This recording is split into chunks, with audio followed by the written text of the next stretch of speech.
What is up, everybody? Welcome back to another episode of the Guitar Gear Trader channel. I am Steve, coming at you as always from Nashville, Tennessee. Today, we are going to talk about something I don't normally talk about. Normally, I talk about these guys, right? Normally, I talk about Gibsons and all things Gibson, humbuckers, and all type of stuff. Today, we are going to take a trip to Tele Town. That's right, everybody.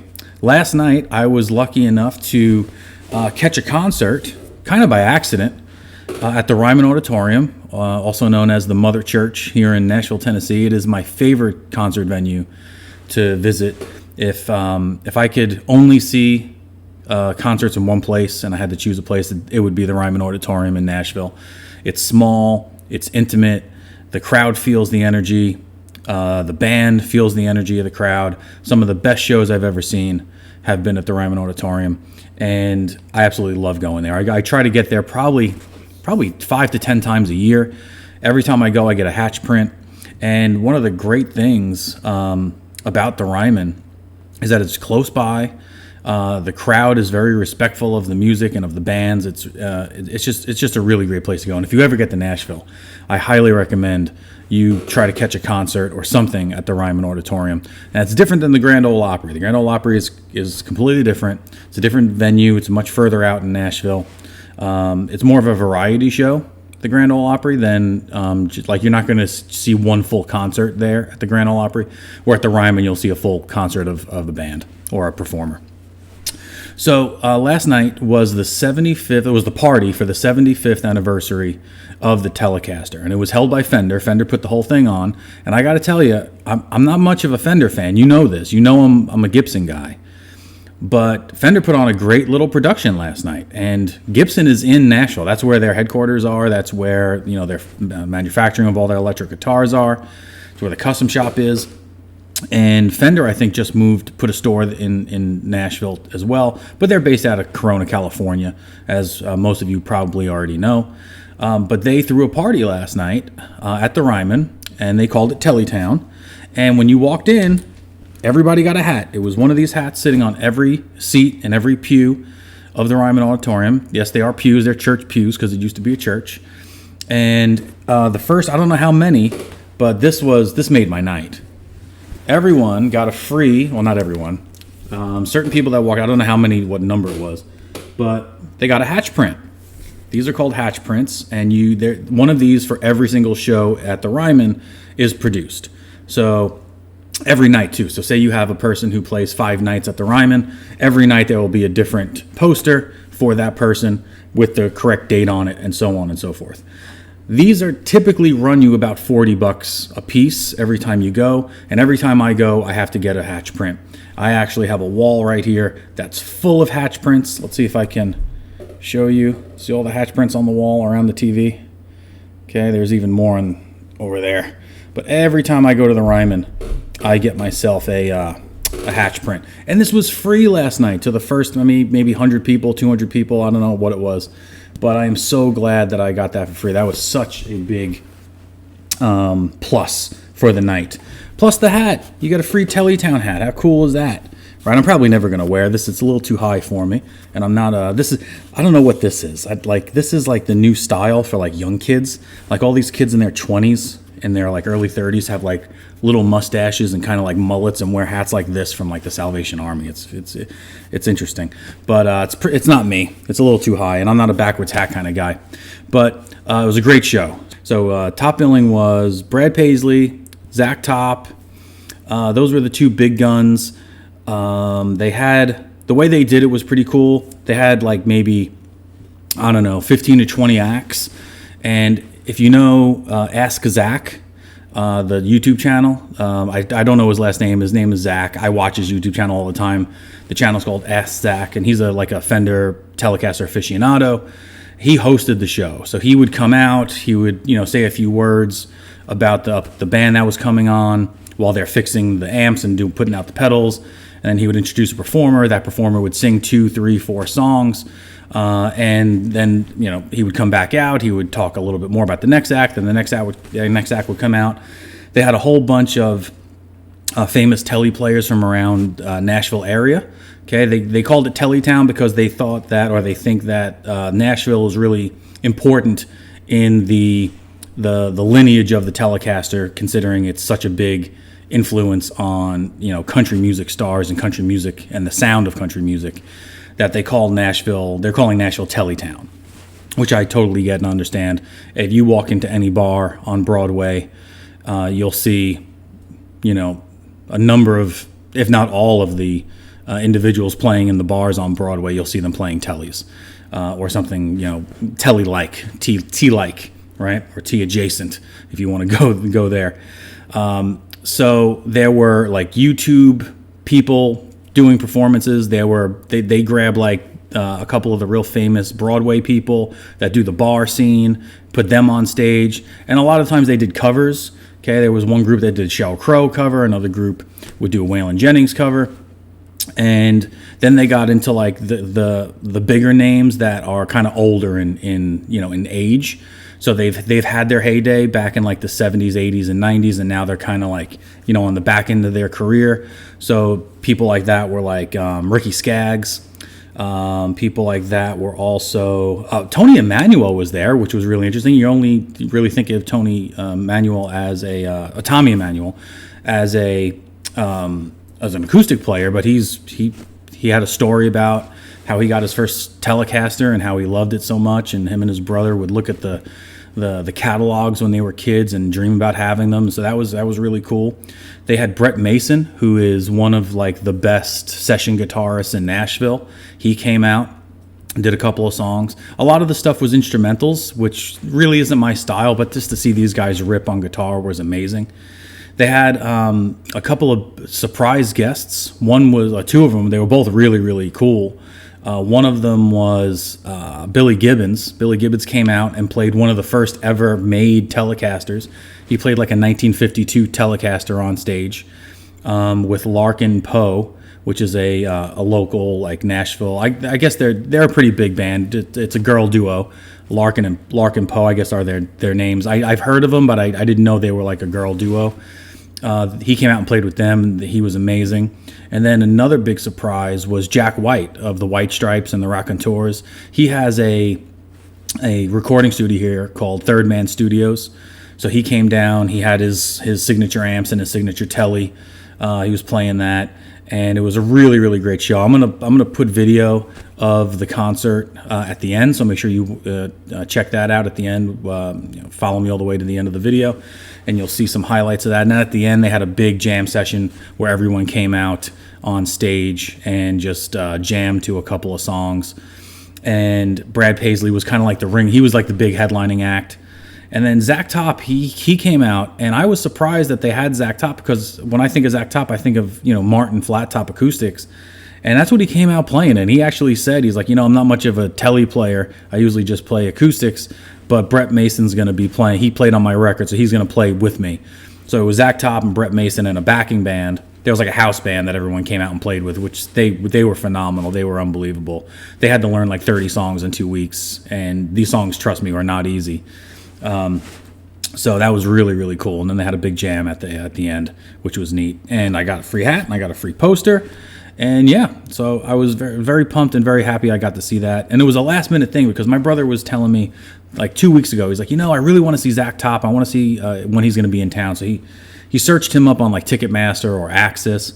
And this concert came up. It's not even like they were advertising it very much. The concert just came up because Zach Top was playing there. My brother happened to search Zach Top.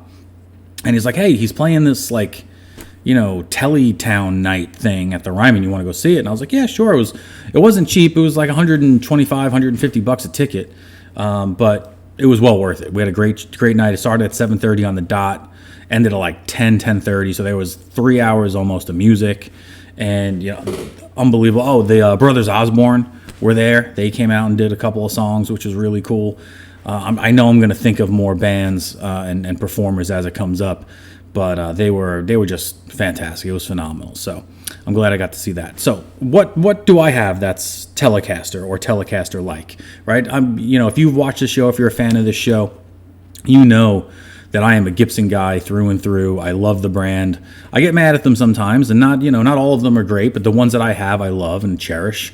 and they're my favorite things to play, especially with the music. It's the style of music I play.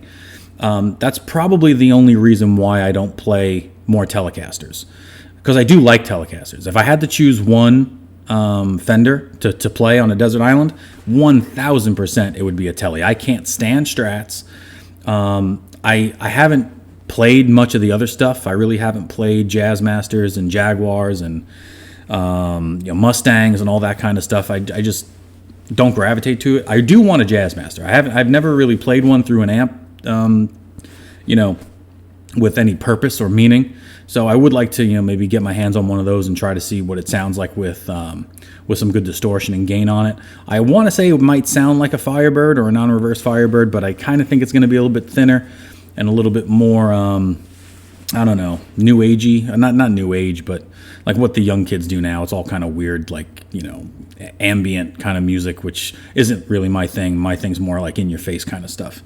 And another reason probably why I don't play a lot of Tellys or Fenders in general is because I don't play country music.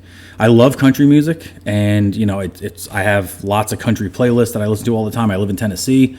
I'm a big country fan. I go to a lot of country concerts, but that's not something I play just because I don't have the dexterity to do it. There's a lot of chicken picking that occurs, and the guys that are really good at playing country music are some of the best guitarists you'll ever see. The stuff that they can do with both hands on that instrument is something I don't think I'll ever be able to do at my age, especially, and that's okay because I can appreciate what they do. But that's probably a big reason why I don't play a lot of Tellys and stuff like that. So let me show you what I have. We'll start at the bottom and we'll work our way up to my favorite.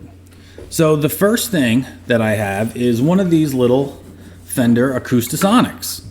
I absolutely love this little thing, and the reason I got this is because I wanted an acoustic that I didn't feel was going to be too big and bulky to bring around at a gig, and I also wanted something that was kind of inexpensive, right? So this cost me almost nothing because it's like a $450 item to begin with. It's made in Indonesia. They do have an American version. I didn't get the American version, obviously. But I traded like two small lunchbox amps. I had like an Origin 20 little Marshall Origin 20 that I got on clearance at Guitar Center for like $200, and they ended up giving me like $300 for it. And then I forget the other small lunchbox amp. It might have been? It might have been like a Bogner Alchemist, like an old Bogner Alchemist I had from like 15 years ago, 20 years ago. And I brought both of those into Guitar Center. They gave me $50 in this for the two amps, and I couldn't have been happier with that. But this I keep in open E because we were doing She Talks to Angels, and we were also doing another song which I can't remember the name of, but it was also an open E. So we would use this for like two songs in a row at our gigs, and it's really a good little guitar. You can play electric on it, and you can play it acoustically or electrically. It has a pickup here for the electric if you want to make it sound electric. So I would put this through my 50-watt Rockerverb 50 Orange, and I didn't have any issues with squealing or noise. I don't have a noise gate on it or anything like that. It would literally, I would put it on my clean channel to play the acoustics.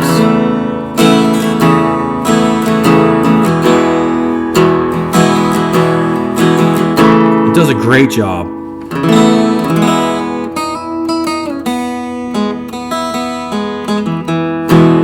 Something like that. That's it.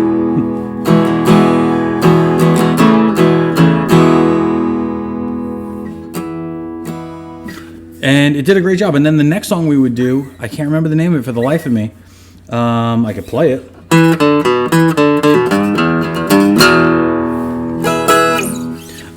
That song is real heavy, kind of like almost like AC/DC kind of tone. And all I would do is flip it back to my gain channel, and it was perfect. Didn't have to do anything to it. Did not sound like an acoustic guitar. Sounded like an electric. And it really does a good job. And I like the Telly shape of this. I went to Guitar Center thinking I was going to get the one that looked like a Jazzmaster, but they didn't have it, and they had this, so that's what I picked up. The next one is not a Fender. It's a Bluesman. So this guitar is a Telly style guitar, and like it's almost like a Telly Deluxe, I want to say, that has the tube, that has the binding on the front and the back, or Deluxe Telecaster. And this is made by Bluesman Vintage. Let's see if I can get that on the screen there. Bluesman Vintage is a luthier here in Spring Hill, Tennessee. It says Nashville, but it's Spring Hill. He should be prouder of that. And he makes amazing stuff. All this stuff is handmade. It's relicked. He relics all his things. It looks like custom shop kind of. I don't know if you can see there it is. You can see the cracking lines a little bit. Okay, he does a really amazing job at relicking these things. You can see the back of the neck is all shaved down or sanded down. And this thing weighs almost nothing. I absolutely love this guitar. I did use this guitar once at a gig. We did a gig at a Harley Davidson dealership, and I brought this out. And the reason I brought this with me was because it was an outdoor show, and it was really, really hot. And I didn't want to risk taking something that's worth $4,000, $5,000, $6,000 with me and having anything happen to it at an outdoor gig that I can't really control. And I didn't know if the temperature change was going to be a pain in the butt. So I brought this because it has 2 humbuckers in it, which is really my speed. And this thing can get as raunchy as an SG. It doesn't quite get to the Les Paul level. I think that might be because it doesn't weigh that much. It's really chambered and really, really super light. So I think if it had a little bit more meat on it, it could get a little crunchier. Or maybe if the pickups were a little hotter. These are hand-wired pickups from Bluesman. He hand-wires all his pickups on site. They sound incredible. They just don't have a lot of volume. No, well, they have plenty of volume. They just don't have the same amount of volume as custom buckers or burst bucker pickups. So you just have to, all you gotta do is turn up the amp volume, half a notch, and you make up for it, no problem. It's got a nice rosewood fingerboard. It has a very similar Telly head shape, but it's not exactly a Telly. And I will play these at the end after I talk to you about them, and give you like a little rundown on it. But this sounds more rock to me, right? I get a little, I don't mind doing Alice in Chains on this. I don't mind doing Pearl Jam on this. I don't mind doing Audio Slave on this. It gets the job done. And then the last one, this is my actual Telecaster. And this is a Telecaster Custom, not to be confused with a Custom Telecaster. All right, Custom Telecaster is going to have, I think, the Custom Telecaster has the double binding on it, and it's going to have your traditional lipstick in the bridge, lipstick in the neck, and single coil in the bridge. And this is a 78. It's all original, and it's all beat up, and it has a refret on it, which is great. And I absolutely love this thing. It weighs a ton. It's like a boat anchor. It's why I like it. And one of the things that I loved about this guitar was that when I bought it, it had this sticker on it. If you can see it, but the light. See if I can do it over here. It has this Louisiana sticker on it. And that sticker is super old, has been on there a while. And then there's a little red sticker here. And that sticker is from Galveston, Texas. So I decided to stick my own sticker on there. I got me a Blackberry Smoke sticker from the Ryman. That was a limited edition Ryman sticker with the rooster on. It looks like stained glass. And I put that on there because I was like, you know what? It went from Galveston to Louisiana and now to Tennessee, down to Nashville. And this thing has all the natural relicking on it. It's been beat up. It's been worn out. It's been played a lot. Not by me, because I don't play it all that much, and I've never brought it out. And I feel really bad about it, because this thing absolutely rips. I love playing this guitar in the house. But if I play this guitar in the house, and then I unplug it and plug in a Les Paul, the Les Paul just has a lot more punch to it. It just gives you that little bit more. But I'm thinking maybe I should bring it out because my other guitar player, the guy who does leads, he always uses something with double humbuckers in it. And I'm like, maybe this will cut through the mix a little bit better. And maybe it'll just sound cooler. But I'm so dang stubborn and loyal to brands. And I don't know why. I'm just like that. But this thing does the Telly thing. It gives you that twang. And like I said, I'll plug it in and play, and you tell me if they sound that much different than each other in, going through the rig here. But yeah, these are my 3 Tellys, and I've had a lot of Tellys, and some of them I really, really loved, and some of them were just fine. I've never had a bad one. It's kind of like SGs for me. I've never had a bad SG, and I know people talk about SGs like they stink, but I've really never had a bad SG, and I don't think I've ever had a bad Telecaster. I've had ones that I liked more than others. Same thing with SGs, but I've never had a bad one. This one is my favorite. I think because of the mojo of it. Like, first of all, this is what Keith Richards played, right? Keith Richards played one of these black ones like this, but he also had the natural one. You had Bruce Springsteen, you have, all the Nashville people and country guys. They all they say that, like, if you don't have one of these when you come down to Nashville, you'll never get a gig if you don't have a Telly. I really like this one. The one, there were 2 that kind of got away. I had a Made in Mexico thin line, the one with the F hole here. It had 2 humbuckers with the F hole. It was made in Mexico. And that was that might have been one of the best guitars I ever owned. And I didn't know it at the time. I was young. I was probably like 22, 23 years old. I wanted an American one, so I sold it. And then I got a 71, like one from the 70s, like a real one, like a 1974 with the F-hole in it. And I ended up trading that. Can't remember what I traded it for, but I traded it pretty recently. Oh, I traded it for 2 custom Les Paul Customs. That with a whole bunch of other guitars for 2 Les Paul Customs, the white Les Paul Custom and a custom shop 3 pickup Black Beauty, which I don't have anymore. But I like that one a lot, not as much as the Mexican one. And I kept this one because this is the only Telly I have that actually has a Telly pickup in it. I don't use this very much. I blend them. I'll use the middle selection because that gives you a really cool sound. But for the most part, I'm on here because if I'm playing a Telly, I want it to sound like a Telly. And yeah, so those are the ones. That's the only, that Mexican one is the only one that really got away. It was set up perfect. It played great. It had 2 great pickups in it, and it sounded incredible. But yeah, so those are my Tellys. So stick around. I'm going to play this a little bit for you. So I'll play all of them for you a little bit, and then I'll show you some footage from the concert. I hope that doesn't get cut out. Thanks to everybody who watched the made-to-measure Gibson fiasco. YouTube made me cut out the Oasis concert, so hopefully this concert footage from the Ryman doesn't get cut out. I tried to put small clips in there, so maybe they can't hear the music, but we'll see. But thanks for watching. Let me know about your favorite Tellys. I do want a custom shop one of these days. I've never played a custom shop Fender, and I hear they're unbelievable. But I think this old 78 one is going to be just as good as any of those custom shops. But thanks again. Do me a favor. Follow me on Instagram and Facebook and TikTok. And subscribe. Leave a comment. Hit the like button. Tell your friends about the channel. And I will talk to you later. See you later, everybody.